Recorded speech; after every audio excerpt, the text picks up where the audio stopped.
Olá, bem-vindos a mais uma análise. Hoje é 26 de janeiro de 2026 e, olha, os materiais que a gente tem aqui na mesa desenham um cenário global, no mínimo, curioso. A gente tem aqui uma análise de mercado bem detalhada e um boletim matinal, e a missão é tentar entender o que está movendo as peças nesse tabuleiro financeiro no começo da semana. E o que salta aos olhos de cara é um contraste gigantesco. Parece que estamos olhando para dois planetas diferentes. Exato. Enquanto o resto do mundo parece estar lidando com choques de tecnologia, guerras cambiais, incerteza política, os nossos relatórios mostram o Brasil como uma espécie de oásis. É isso mesmo. É a melhor definição. O fascinante na análise de hoje é justamente essa divergência. É como se dois roteiros estivessem sendo escritos ao mesmo tempo. Certo. Nos Estados Unidos, o gigante da tecnologia tropeça feio. Na Ásia, uma batalha silenciosa entre moedas ganha força. E no meio disso tudo, um fluxo de capital quase sem precedentes aterrissa no Brasil. E a grande questão é... A grande questão que os nossos materiais nos convidam a responder é: essa dinâmica é sustentável ou é só uma miragem? E o que ela realmente sinaliza? Certo, vamos começar a desempacotar isso. O epicentro do tremor parece ser nos Estados Unidos com um setor de tecnologia. Sim. Os papéis falam em um choque de tecnologia legada e usam a Intel como o grande símbolo disso.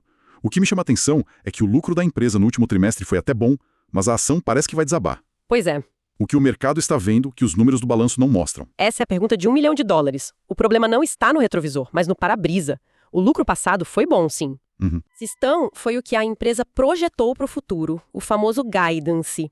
A Intel basicamente disse ao mercado que sua receita para o primeiro trimestre de 2026 virá muito, mas muito abaixo do que todo mundo esperava. E a justificativa? E a justificativa foi o mais preocupante: restrições de oferta. Peraí, restrições de oferta no momento em que o mundo está desesperado por mais e mais chips? Isso soa estranho. Soa muito estranho. É quase como ser o único vendedor de água no deserto e dizer: desculpe, minhas garrafas estão vazias. Exatamente essa leitura. Não é um problema de falta de demanda, pelo contrário, é uma falha operacional grave. Entendi. O mercado interpreta isso como um sinal claro de que a Intel perdeu competitividade, que a tecnologia dela não consegue mais acompanhar os líderes. Por isso a reação é tão violenta. E a queda esperada é de quanto? A expectativa, segundo a análise, é de uma queda em torno de 17% logo na abertura. É um colapso. Entendi. Então isso não é o mercado abandonando a tecnologia como um todo. Não mesmo. É mais como uma troca de guarda, uma espécie de purificação darwiniana, como um dos relatórios descreve. É uma ótima maneira de colocar. E essa rotação é brutal. O mercado não está dando segunda chance para quem fica para trás na corrida da inteligência artificial. E os outros nomes de peso? Enquanto as ações da Intel despencam no pré-mercado, os futuros da Nvidia sobem mais de 1,5% e os da Microsoft mais de 3%. Então a mensagem é clara. Claríssima. Não é uma venda de tecnologia, é uma venda de tecnologia percebida como obsoleta e uma compra agressiva do que se entende por futuro, que hoje é sinônimo de IA. Faz todo sentido. E enquanto essa troca de guarda acontece nos Estados Unidos, a gente vira o globo e encontra outra tempestade se formando na Ásia, com o iene japonês. Como essa história se encaixa? Ela é a segunda grande força ditando o ritmo do mercado hoje. O iene simplesmente disparou, se fortaleceu de forma muito agressiva. Quanto? Saiu de quase 159 por dólar para menos de 154. É um movimento enorme para o mercado de câmbio. E o que está por trás disso? Os rumores apontados nos boletins são de uma ação coordenada entre o Tesouro Americano e o Banco do Japão. Basicamente, os dois decidiram que o dólar estava forte demais e agiram para derrubá-lo. Isso causa um efeito dominó, imagino. Um dos relatórios fala bastante sobre o desmonte do tal carry trade. É um termo que a gente ouve muito, mas que nem sempre fica claro o que significa na prática. E o efeito é imediato e poderoso. Pense no carry trade da seguinte forma. É como pegar um empréstimo com juros de quase zero no Japão e investir esse dinheiro em títulos do Tesouro Brasileiro que pagam juros altos. Certo. O ganho está no diferencial. Exato. Enquanto o iene ficar estável, é um lucro fácil. O problema é que, de repente, o iene se valorizou. A sua dívida em ienes ficou muito mais cara de pagar. E aí o que a pessoa faz? Vende correndo seus ativos no Brasil e em outros lugares para cobrir o rombo no Japão. Agora ficou cristalino. Então, o que estamos vendo é um monte de gente sendo forçada a vender seus ativos de risco ao redor do mundo. E é por isso que a bolsa do Japão, o Nikkei, caiu tanto. Exatamente. O Nikkei fechou em baixa de quase 2%. É o reflexo direto desse movimento. Investidores desfazendo posições às pressas. É uma dinâmica que adiciona uma camada extra de volatilidade no cenário global. Certo, então temos tecnologia em rotação nos Estados Unidos e uma crise cambial na Ásia. E a análise ainda aponta para a geopolítica na Europa, com um apelido bem peculiar, o Taco Trade. É verdade. Que história é essa? É incrível como o Wall Street adora criar esses nomes. Eles estão criativos. O taco trade é uma referência direta ao estilo de negociação do presidente Trump. O exemplo recente citado na análise foi a ameaça de tarifas de 10% sobre países europeus por uma disputa sobre a Groenlândia. E o mercado, claro, entrou em pânico. Como sempre. Mais dias depois, ele recuou e assinou um acordo. O apelido taco vem da sigla TACO, Trump Always Chickens Out. Trump sempre desiste. Entendi a piada. Mas isso não cria um risco maior a longo prazo? Como assim? Se o mercado se acostuma que é sempre um blefe, o que acontece no dia em que a ameaça for real? Vira a história do menino que gritava lobo. Você tocou no ponto central. Essa é a consequência mais perigosa. A curto prazo, o mercado aprende a ignorar a retórica, o que até reduz o pânico. Mas a longo prazo? Corrói a confiança. A incerteza vira a norma. Mesmo com as tarifas removidas, a confiança empresarial na Europa ficou abalada. Não é à toa que os índices de lá, como o DAX alemão, o CAC 40 francês, estão com um desempenho bem fraco. Ninguém quer investir com essa espada sobre a cabeça. Exatamente. Essa instabilidade me faz pensar. Os materiais falam bastante sobre a sucessão no Federal Reserve, o Banco Central americano. Parece que há um favorito claro, né? Sim, a sucessão de Jerome Powell é um dos grandes eventos no radar.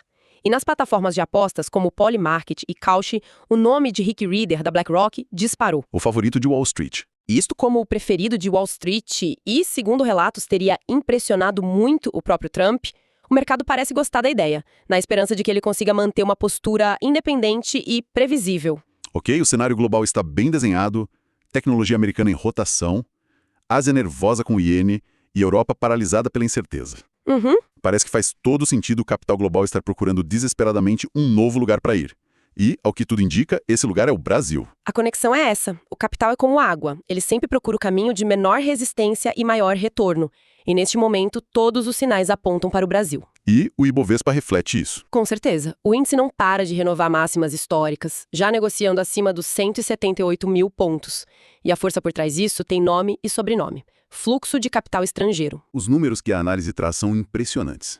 Entrada de 8,7 bilhões de reais só nas primeiras semanas do ano. É um volume muito forte. Em janeiro, entrou metade do que entrou em todo o ano de 2025, um aumento de mais de 300% em relação ao mesmo período do ano passado. O que exatamente um investidor estrangeiro está enxergando aqui? Eles estão enxergando valor. É o clássico value investing.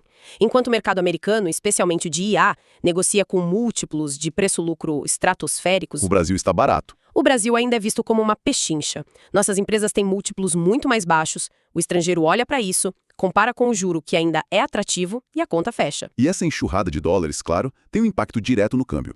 A análise técnica do dólar futuro menciona um efeito cachoeira. É uma imagem forte. E é uma imagem precisa. O gráfico do dólar futuro mostra uma queda vertical, uma tendência de baixa muito severa. É a lei da oferta e da procura. Exato. Some-se a isso a fraqueza global do dólar por conta daquela ação coordenada que a gente mencionou, e você tem a tempestade perfeita para o real.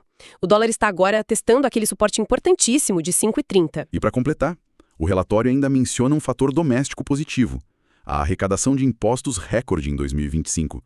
Isso ajuda a acalmar os medos sobre o fiscal. Sem dúvida, ajuda a aliviar a principal preocupação que sempre paira sobre o Brasil, que é o risco fiscal.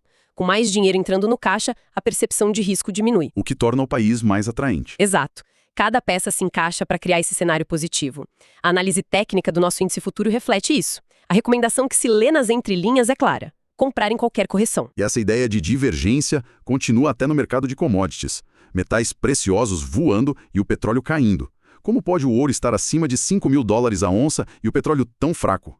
Essa é uma excelente observação porque revela a complexidade do sentimento do investidor. Eles não estão andando juntos porque estão contando histórias diferentes. Qual a história do ouro? O ouro e a prata também, que rompeu a barreira dos $100, estão na história da desconfiança. É uma desconfiança profunda nas moedas fiduciárias, como o dólar.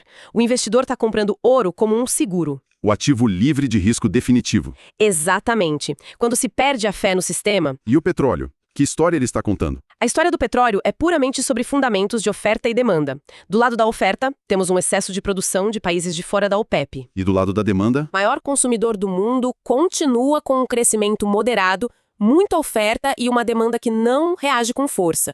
O resultado é o preço do Brent por volta de $65 o barril. Entendi. E olhando para outras empresas brasileiras, o que mais se destaca nos materiais? Um ponto de grande expectativa é o IPO do PicPay na Nasdaq. A análise destaca que, se a operação for bem sucedida, ela pode forçar o mercado a reavaliar positivamente outras fintechs brasileiras como Nubank e Inter. Criando um ciclo virtuoso. Isso. Além disso, temos a estabilidade do minério de ferro dando um bom suporte para a Vale e os bancos tradicionais, Banco do Brasil e Itaú, continuam sendo os queridinhos de quem busca dividendos e múltiplos baixos. Então, se a gente tentar amarrar todas essas pontas, a grande mensagem para este início de semana parece ser seletividade. Não dá para colocar tudo no mesmo saco. Precisamente. O cenário está completamente fragmentado. Não existe uma única maré levantando todos os barcos. O que as análises nos mostram é um viés claramente positivo para o Brasil, Impulsionado pelo fluxo estrangeiro. e pela fraqueza do dólar. Um viés misto para os Estados Unidos, com essa guerra interna entre a velha e a nova tecnologia, e um viés mais negativo para a Ásia, sofrendo com a valorização do iene. Para quem está operando, a estratégia que emerge das análises parece ser bem clara, então. Apostar no Brasil, ter muito cuidado com as armadilhas de valor em tecnologia legada e manter uma parte do portfólio protegido em metais preciosos. É a síntese perfeita. E isso nos leva a uma reflexão final que os materiais provocam. O mercado parece estar numa clara fuga para a qualidade, mas uma qualidade redefinida. Como assim? Ele está premiando ativos com valor real, tangível, descontado como muitos ativos brasileiros são percebidos agora, e punindo severamente empresas cujos modelos de negócio estão sob pressão. O que levanta uma questão importante para a gente ficar pensando, né? Com certeza. Esse movimento todo, especialmente esse fluxo massivo para o Brasil, é só uma rotação tática de curto prazo? Um capital que pode sair tão rápido quanto entrou? Ou estamos testemunhando o início de uma mudança estrutural mais profunda na percepção de risco e valor na economia global? Algo que vai muito além do pregão de hoje.